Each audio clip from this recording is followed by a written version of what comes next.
আরেক শুক্রবারের ঘটনা, এটা গেল একদিনের কথা। আরেক শুক্রবার ওমর জুমার খুতবা দেবে। ওমর আসে নাই, সূর্য পশ্চিম আকাশে হেলে পড়েছে। জুমার নামাজের টাইম যায়, ওমরের খবর নাই। কিরে ওমর আইয়া না কিরে? মুরব্বীরা কয় একটা ফলা দৌড় দিয়া গিয়া চাইয়া, এবার বাইক কোনো বিপদ নি।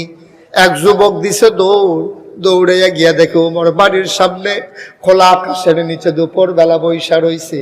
কি যেন একটা বালুর উপরে ছড়াই দিয়া রাখছে। যুবক গিয়া কাসালাত আসসালামু আলাইকুম ইয়া আমিরাল মুমিনিন ইয়া খলিফাতাল মুসলিমিন। ওমর, ও আমাদের প্রেসিডেন্ট, আপনি যান না, খুতবাও হয় না, নামাজও হয় না, সবাই মিল্লা আমারে পাঠাইছে, আপনি যান না কেন? ওমর কয় বাবা যাও, জলদি করে দৌড় দিয়া গিয়া বলো কিছুক্ষণের ভিতরে আমি আসতেছি, আর বেশি দেরি হবে না।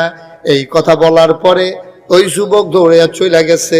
ওমর রাদিয়াল্লাহু তাআলা আনহু ডাক দেয়া কই, যুবক রে, ও যুবক, পাঞ্জাবিটা ধুইয়া দিছিলাম, শুকাইতে দেরি হয়ে গেছে, এই জন্য আমার যাইতে দেরি হয়ে গেছে। বলো সুবহানাল্লাহ। অর্ধ পৃথিবীর প্রেসিডেন্ট, পাঞ্জাবি কয়টা? না কথা কয় না, কয়টা? আরে জোরে করলা, কয়টা?